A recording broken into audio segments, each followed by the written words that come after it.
39장 1절로 5절 말씀 제가 읽겠습니다. 요셉이 이끌려 애굽에 내려가매 바로의 신하 친위 대장 애굽 사람 보디발이 그를 그리로 데려간 이스마엘 사람의 손에서 요셉을 산이라. 여호와께서 요셉과 함께 하심으로 그가 형통한 자가 되어 그의 주인 애굽 사람의 집에 있으니 그의 주인이 여호와께서 그와 함께 하심을 보며 또 여호와께서 그의 범사에 형통하게 하심을 보았더라. 요셉이 그의 주인에게 은혜를 입어 섬김에 그가 요셉을 가정총무로 삼고 자기의 소유를 다 그의 손에 위탁하니 그가 요셉에게 자기의 집과 그의 모든 소유물을 주관하게 한 때부터 여호와께서 요셉을 위하여 그 애굽 사람의 집에 복을 내리심으로 여호와의 복이 그의 집과 밭에 있는 모든 소유에 미친지라. 아멘. 다 함께 읽어볼까요? 시작. 하나님을 어떻게 알 수 있나요? 이런 질문을 받는다라면 지난주에 우리가 다뤘던 것처럼 성경은 뭐라고 말한다고 했죠? 아브라함의 하나님, 이삭의 하나님, 야곱의 하나님을 봐라. 내가 그 인생 가운데 내가 누구인지 새겨넣었다 라고 말씀했다는 것을 우리가 지난주에 살펴봤습니다. 이 부분은 정말 성경 안에서 우리가 매우 중요하게 생각해야 될 부분입니다. 하나님을 안다라는 것이 단순히 연구실에서 하나님을 알 수 있는가? 그냥 우리가 많은 백과사전을 펴놓고 우리가 그것을 연구하면 하나님을 알 수 있는가? 단순히 혼자 오랜 시간을 묵상하면 그리고 어떤 자연을 관상하면 하나님에 대한 지식을 얻을 수 있을까?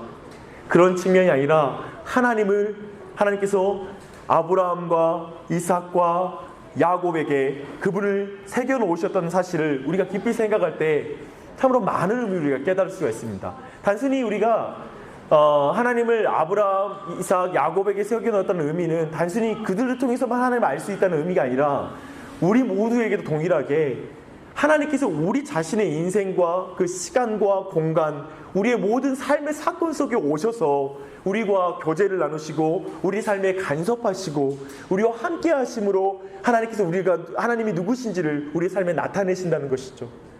그러한 측면에서도 이 사실은 매우 중요합니다. 근데 특별히 오늘 그 말씀 보면 그 37장, 36장에 보면 예서의 족보가 나와요. 근데 예서의 족보를 보면 예서가 어떤 사람인지 그리고 그 후손들이 어떤 사람인지가 나오는데 되게 많은 이름이 나와요. 그리고 그 족속에 얼마나 많은 민족이 있는지 그리고 그 안에 얼마나 많은 왕들이 또 나타났는지 그 족속의 어떠한 기나긴 역사 가운데 많은 사람이 등장해요. 근데 그렇게 등장하는데 이 야곱의 족보는 독특하게 설명해요. 봐봐요. 37장 2절 야곱의 족보는 이러하니라. 요셉이 17세의 소년으로서 그의 형들과 함께 양을 칠 때 그의 아버지의 아내들 비라와 실바의 아들들과 더불어 함께 있었더니 그가 그들의 잘못을 아버지에게 말하더라. 방금 전에 예서의 족보는 누구의 족속은 누가 있고 누구의 아들은 누가 있고 이런 식으로 나열되는데 이 야곱의 족보는 갑자기 요셉의 나이가 등장하면서 갑자기 요셉의 스토리로 들어가는 거예요. 이게 뭘 의미할까요? 이거 어떤 의미일까요? 하나님께서는 이 예서의 족보는 어쩌면 수많은 경제적인 성과를 나타내고 근데 그 족보가 어떤 족속을 이루고 나라를 이루고 이런 것들이 등장하긴 하지만 수없이 많은 이름이 등장하긴 하지만 하나님께서 함께 써가는 이야기가 없다는 거예요. 그러나 이 야곱이라는 이 사람을 하나님 선택했을 때 그의 족보 가운데 뭘 특징적으로 나타내면 하나님은 그분께서 함께 하심으로 그분의 이야기가 써지는 것, 그분의 이야기가 기록되는 것. 이 성경에 보십시오. 에서의 족보는 수없이 많은 이름이 등장하죠. 하지만 거기는 하나님의 이야기가 없다고요. 우리 모두 마찬가지입니다. 우리가 경제적인 성공을 이룰 수도 있을 것이에요. 또 우리의 아들들이 많이 태어나서 훌륭한 사람이 많이 태어날 수도 있을 거예요. 하지만 하나님께서 그분의 이야기가 한 줄도 써지지 않는 족보가 있는 반면에 하나님의 이야기가 써지는 족보가 있다는 사실입니다. 사랑하는 여러분, 우리 모두가 우리의 가정이 하나님의 이야기가 써지는 그 족보가 되기를 바랍니다. 그 은혜 가운데 가는 우리 모두가 되기를 바랍니다. 그렇다면 이제 아브라함과 이삭과 야곱과 그 요셉의 이야기로 들어가십니다. 특별히 근데 이 네 사람 안에 공통점이 있어요. 이들의 이야기 가운데. 여기는 지금 아브라함과 이삭과 야곱과 요셉이 다 있어요. 그렇죠? 지금 칼을 들고 있는 사람은 아브라함이고요. 그리고 그 앞에 누워있는 사람 누구죠? 이삭이죠. 그리고 이 채색 옷을 입고 있는 사람은 누구예요? 요셉이죠. 그의 손을 잡고 있는 사람은 누구죠? 야곱이에요. 이 네 사람 모두가 있어요. 근데 이 사람들 안에 공통점이 있어요. 뭐가 있냐면 힘들게 아들을 얻었다라는 거예요. 아브라함은 몇 년 만에? 25년 만에. 그리고 이삭은 야곱을 몇 년 만에? 20년 만에 얻었어요. 그리고 이 야곱은 요셉을 얼마 만에 얻었을까요? 아마 10수년이 걸렸을 거예요. 그 정확한 연수를 알고 있지 못하지만 11번째 아들이에요. 특별히 자기가 가장 사랑했던 아내 라헬에게서 얻은 첫 번째 아들이에요. 매우 힘겹게 얻은 아들에서 특별하게 사랑했고, 특별히 야곱은 요셉에게 채색 옷을, 특별하게 채색 옷을, 좋은 옷을 입혀서 특별하게 아끼고 사랑했던 아들이기도 해요. 근데 이들에게 또 공통점이 있어요. 이 이삭과 야곱과 요셉의 특징, 이들은 첫째 아들이 아니에요. 육체적인 어떤 장자권을 얻는다면 첫째 아들에게 돌아가야 될 권리가 있을 텐데 이들 모두가 첫째 아들이 아니라는 그런 공통점을 가지고 있어요. 이삭에게 형은 누구죠? 이스마엘이고요. 그리고 또한 야곱에게는 에서가 형이에요. 또한 이 요셉에게는 첫 번째 아들이 누구죠? 르우벤이라는 형이 있어요. 그래서 결코 이 모두가 첫째 아들, 어떤 장자의 권리를 가지고 하나님의 사랑을 받는다라면, 육체적인 순서를 따지자면 하나님의 선택을 받을 수 없는 사람들이었어요. 이 동일한 이런 맥락에서 볼 때 이 사람들에게 또 공통점이 하나가 있는 건 뭐냐면 하나님의 선택을 받았다는 거예요. 사라의 아들, 하나님의 약속으로 말미암아 낳은 아들이 이삭이고요. 또한 야곱과 에서가 지금 리브가의 뱃속에 있었는데 그 가운데 선택받은 사람은 누구죠? 야곱이에요. 또한 이 말씀 가운데 또 하나님께서 특별하게 선택하셔서 야곱의 족보를 기록하는데 제일 먼저 등장하는 아들의 이름이 뭐예요? 요셉이에요. 요셉의 이야기로 전체 이야기가 펼쳐지는 거예요. 이 모든 것 안에서 하나님께서 특별하게 택한 사람들이라는 사실을 우리가 살펴볼 수가 있어요. 근데 이제 요셉의 이야기를 한번 보시게요. 우리 요셉에 대해서 잘 알고 있죠? 사람들이 말하길 요셉은 꿈의 사람이라고 말을 해요. 아마도 요셉의 인생 속에서는 이 꿈이 중요하게 하나님께서 쓰시는 방법이 되었어요. 근데요, 이 요셉의 꿈 가운데는 어떤 꿈을 꿨죠? 앞에 나와 있는데요. 11단이, 이 볕단이 있었는데 11볕단이 자신의 볕단 앞에 절하는 꿈을 요셉이 꿨어요. 그리고 또 11별과 또 한 가지 해와 달이 자신 앞에서 이렇게 인사하는, 절하는 그런 두 가지 꿈을 요셉이 꿨어요. 근데 이 꿈을 꾼 것은 뭐냐면, 특별히 요셉의 이야기의 특징은 뭐냐면 다른 앞에 아브라함과 이삭과 야곱과 다르게 하나님과 직접적인 대화가 없어요. 그 대신 이 꿈이 중요하게 사용되고 있어요. 근데 우리 모두가 이거 요셉의 이야기에 대해서 잘못 해석하고 있는 건 뭐냐면, 요셉은 이렇게 11볕단이 절하는 꿈, 그리고 11별과 해와 달이 절하는 꿈을 꾸고 그 꿈을 믿고 그 꿈을 어떤 위기 가운데, 환난 가운데도 포기하지 않음으로 말미암아 그 꿈을 이룬 사람, 결국 애굽의 총리가 되었습니다. 여러분도 꿈을 꾸고 포기하지 마십시오. 그러면 하나님께서 이루어 주실 거예요. 이렇게 요셉의 이야기를 풀어가는 경우가 있어요. 하지만 성경은 전혀 그렇게 말하고 있지 않아요. 이 꿈이 말하고 있는 건 뭐냐면 철저하게 하나님께서 요셉을 선택했다라는 것을 강조하는 거예요. 여러분 생각해봐요. 우리가 꿈을 꾸고 싶어서 꾸는 사람이 있나요? 꿈은 꾸어지는 거죠. 철저하게 하나님께서 이 꿈을 줬지, 요셉 스스로가 내가 나중에 11형보다 더 뛰어난 사람이 될 거야, 그리고 나중에 우리 아버지 엄마도 나를 우러보는 그런 사람이 될 거야 라고 생각하고 그걸 꿈으로 꾸어본 적이 없다라는 거예요. 그런 면에 있을 때 철저하게 이 꿈은 하나님께서 요셉에게 꾸게 하셨고 하나님이 주신 것이라는 거예요. 그래서 하나님의 선택을 강조하고 있고요. 나중에 또 2번 꿈을 꾸는 사건이 있어요. 뭐죠? 바로의 그 환관장이 나중에 꿈을 꾸잖아요. 요셉이 지하 감옥에 갇혀 있을 때 2번의 꿈인 거죠. 이것도 2번의 꿈을 꿔서 그가 나중에 그 감옥에서 나올 때 그 술 맡은 관원장이 그 꿈을 해석해 주었던 요셉을 기억나게 해주는 사건으로 하나님이 사용하세요. 뭐냐면 하나님께서 꿈을 통하여 요셉 가운데 간섭하시고 일하시는 하나님의 섭리, 하나님이 일하시는 걸 특별히 강조하는 거예요. 또한 마지막으로 뭐죠? 바로에게도 2번의 꿈을 주세요. 다 2번씩이에요.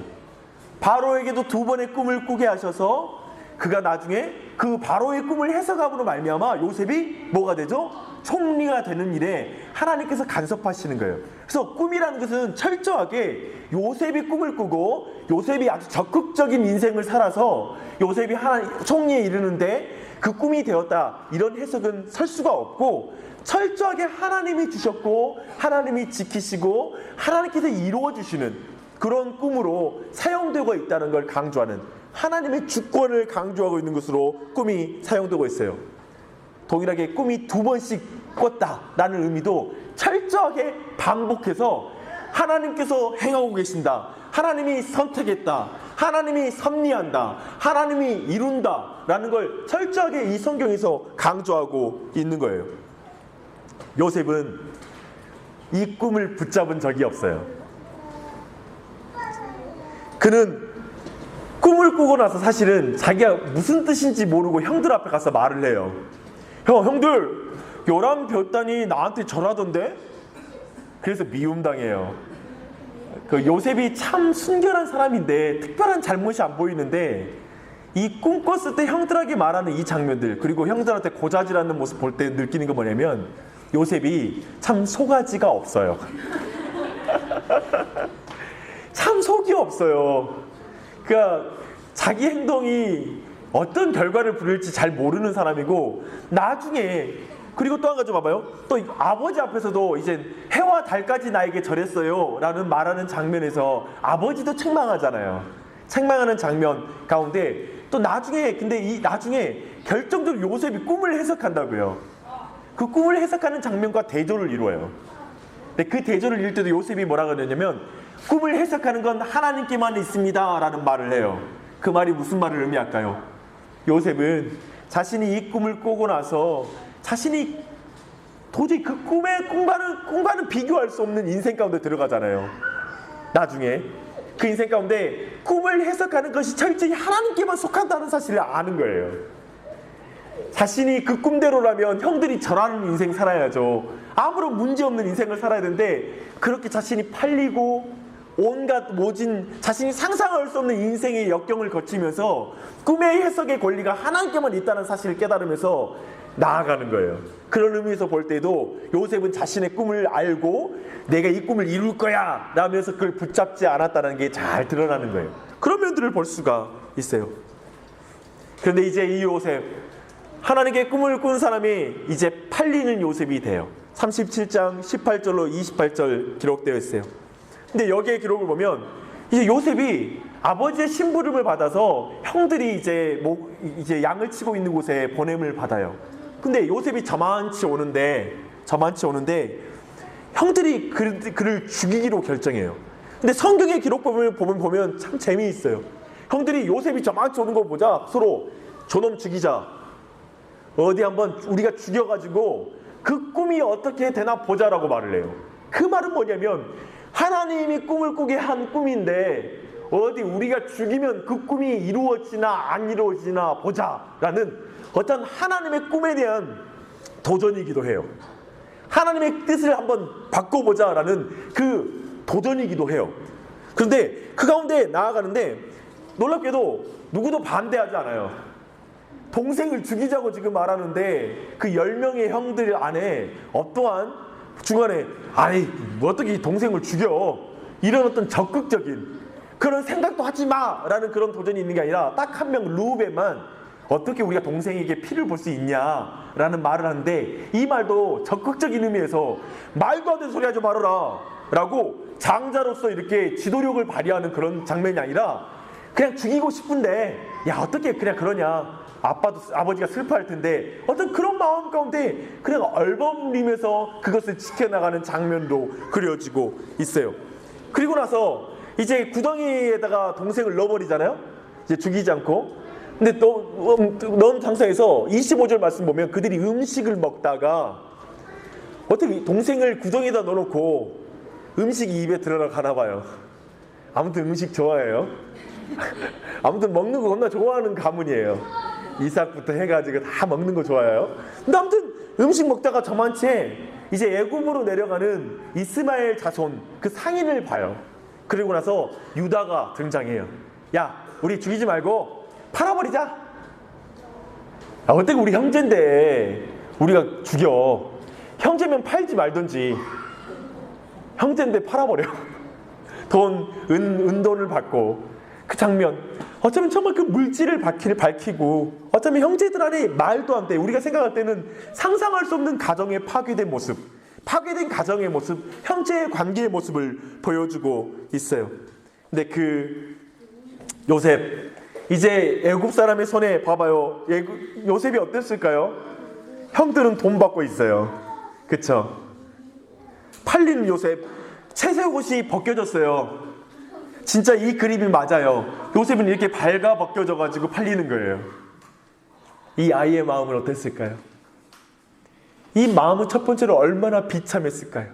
형들에게 팔리는 마음. 또 한 가지, 이제 얼마나 두려웠을까요? 이제 17세에 지나지 않는 어린 아이잖아요.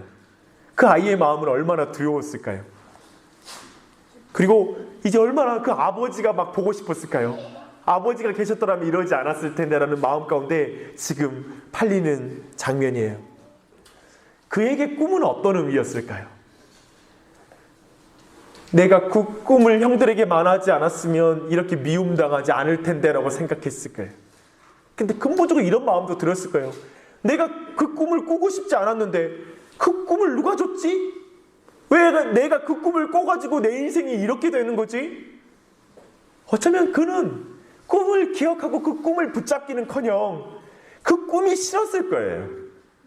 자기가 그런 꿈을 꿔가지고 형한테 나눴던 것을 계속 후회했을 거예요.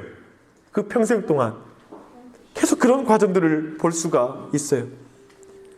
그리고 나서 오늘 말씀으로 가요. 요셉은 철저히 수동적인 인생을 살아요. 꿈을 꾸고 적극적으로 꿈을 지키려고 하는 인생이 아니라요. 그저 그 꿈으로 말미암아 그 인생이 복잡해지는데 39장 1절이 그걸 잘 그려주고 있어요. 다 함께 읽어볼게요. 시작. 요셉이 이끌려 애굽에 내려가매 바로의 신하 친위 대장 애굽 사람 보디발이 그를 그리로 데려간 이스마엘 사람의 손에서 요셉을 산이라. 요셉은 자기 발로 애굽으로 내려간 게 아니라 이끌려 내려가요.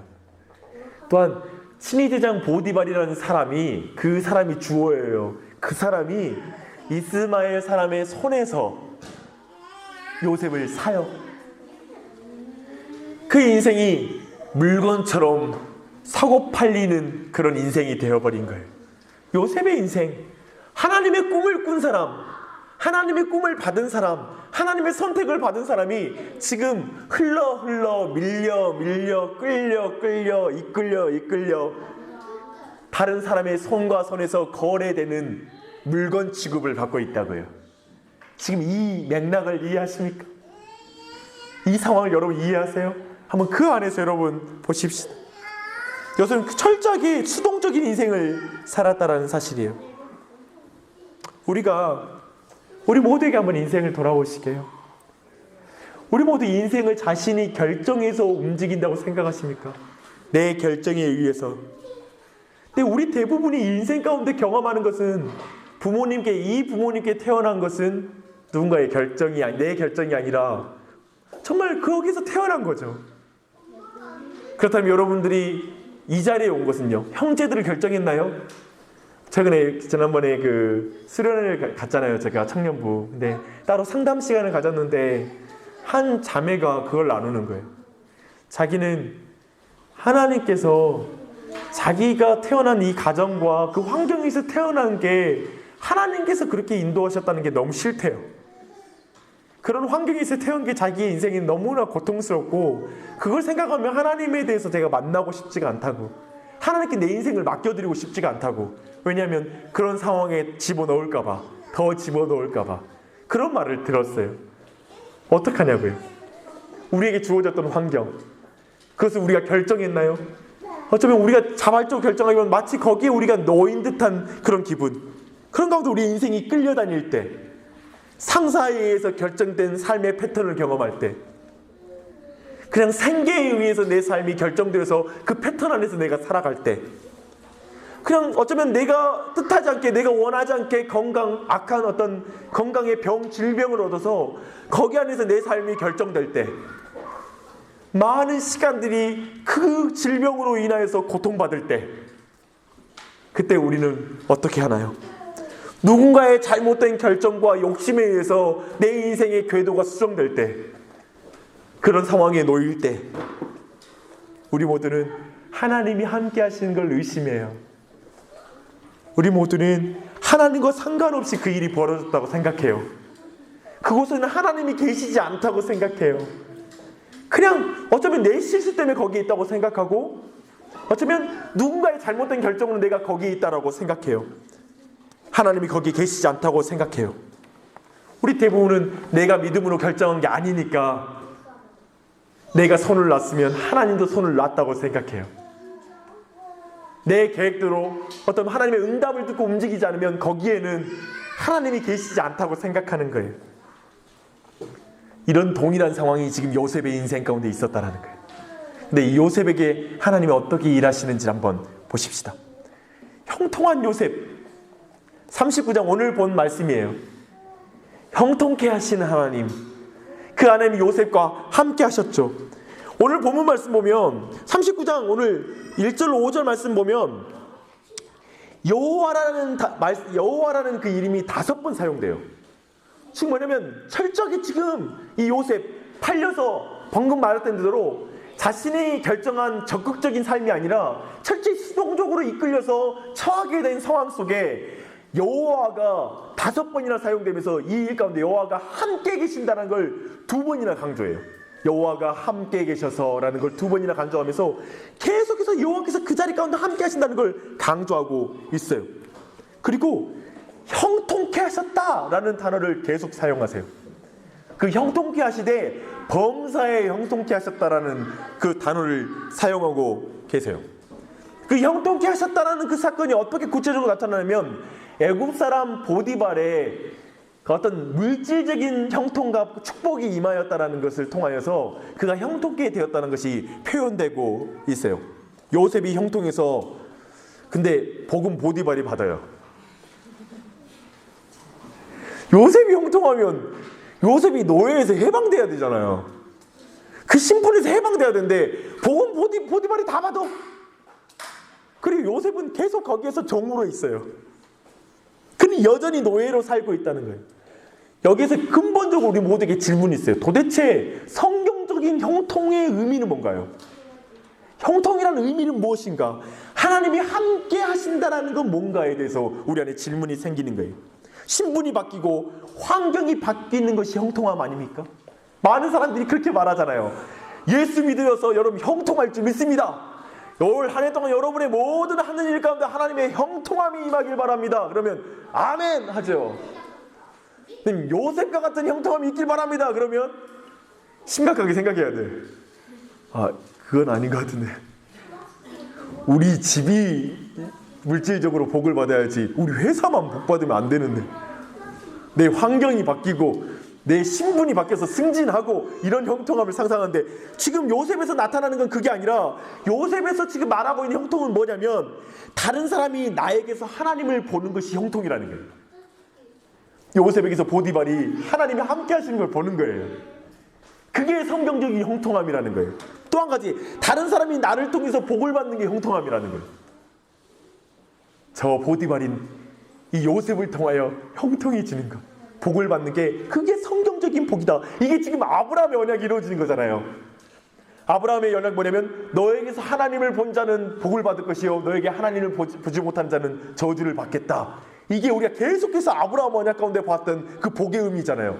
즉 하나님의 뜻이 이루어지는 게 형통함이라는 거예요. 많은 사람이 그저 내 뜻이 이루어지는 게 형통함이라고 말하잖아요. 우리 가정의 계획이 이루어지는 것이 형통함이라고 말하는데 그게 아니라 하나님의 뜻이 우리 가정에 이루어지는 게 형통함이라는 것을 성경이 말하고 있습니다. 우리는 잘 되는 조건에서 하나님의 영광을 말해요. 내가 잘 되면 하나님 영광 받으시지, 요셉은 전혀 다르게 말해요. 열악한 상황, 여전히 환경은 바뀌지 않았고, 신분은 바뀌지 않았고, 조건은 바뀌지 않았고, 다른 사람과 동일하게 살아가지만 그 사람을 통하여 하나님의 뜻이 이루어지는 것이 형통함이다.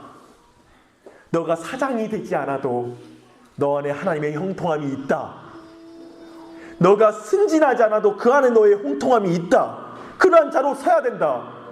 다른 사람이 너에게서 네가 돈을 아무리 많이 벌어도, 아무리 승진해도 다른 사람이 너에게서 하나님을 보지 못하는 그런 사람이 된다면 너는 형통한 인생이 아니다. 다른 사람이 너를 통하여 복을 받지 못한다면 너는 형통한 사람이 아니다라고 성경은 지금 말하고 있는 거예요. 여러분, 이 사실 앞에 우리 바른 형통함을 기억하십시다. 우리를 부른 자리가 사실 그렇잖아요. 우리 모두가 회사 안에서 어떤 상사를 둔 어떤 부하 직원이잖아요.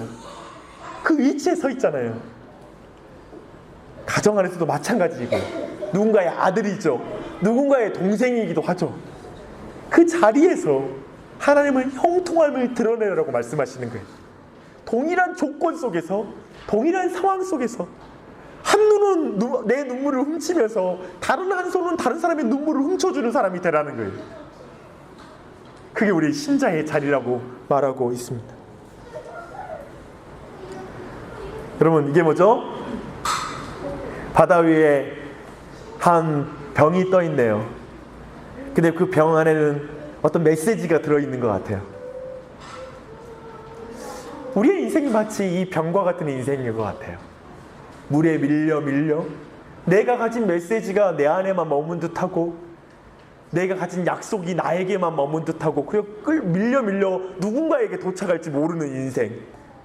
근데 우리의 인생이 이렇게 밀려 어딘가로 떠나가는 듯해요. 밀려다니는 인생인 듯해요.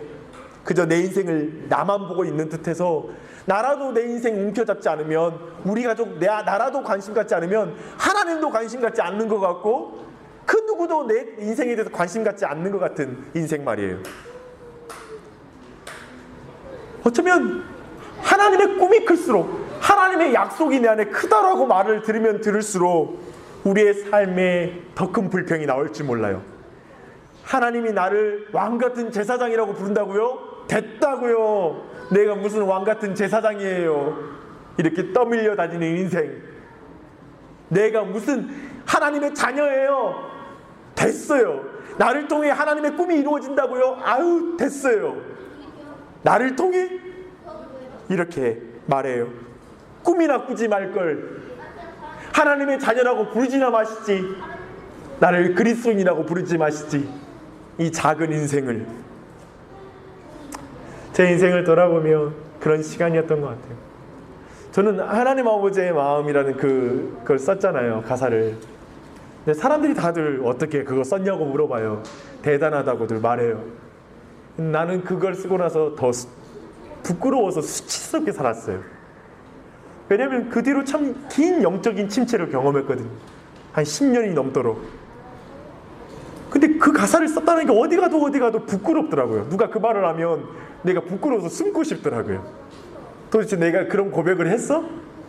마치 베드로가 내가 이 사람들이 다 하나님을 배신해도 나는 예수님 위해서 죽을 거라고 그렇게 말했던 그 베드로가 그날 밤에 3번 예수님을 부인했을 때 그가 정말 수치스러워서 더 하나님 앞에 회개했던 것처럼 내 인생 또한 그랬던 것 같습니다.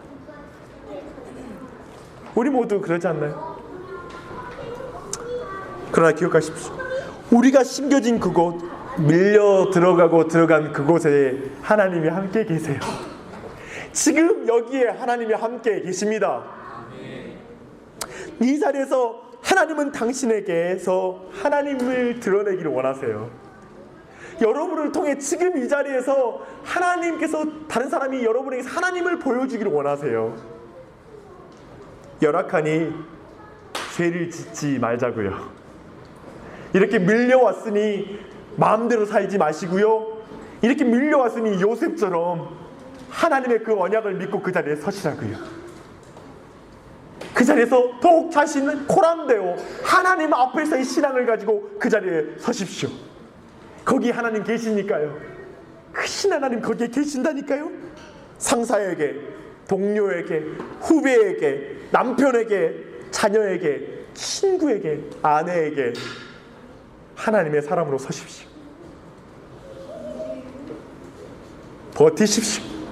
믿음을 지키십시오. 언약을 지키십시오. 그 꿈을 여전히 이루어가고 계시는 하나님을 믿으십시오. 그분 크신 하나님이십니다. 당신이 하나님의 말씀으로 사는 사람임을 그들 모두에게 보여주십시오. 당신의 주인이 하나님이라는 사실을 보여주십시오. 그게 형통한 인생입니다. 그런 형통 구하십시다. 우리 교회가 작지만 하나님 함께 계시는 걸 보여주십시다. 그런 형통한 교회임을 보여주십시다. 드러내십시다. 그래서 여러분 인생 바뀌어야 합니다. 다짐하십시오. 이대로 신앙이 머물면 안 됩니다. 나를 통하여 형통케 하옵소서. 하나님의 뜻이 이루어지고 나에게서 하나님, 다른 사람이 하나님을 보는 그런 인생 되게 해 주시옵소서. 나의 신앙 이대로 머물 수 없습니다 라고 고백하십시오. 순종의 인생 사십시오. 말씀 앞에 이젠 내 인생이 바뀌어 그 말씀대로 살 걸 결정하십시오. 세상의 기쁨, 그 적당한 만족들을 내려놓으시고 참된 기쁨의 여러분의 인생을 드리십시오. 그 형통한 자리, 그 자리로 나아오십시오. 함께 기도하시겠습니다. 이 시간 함께 기도하실 때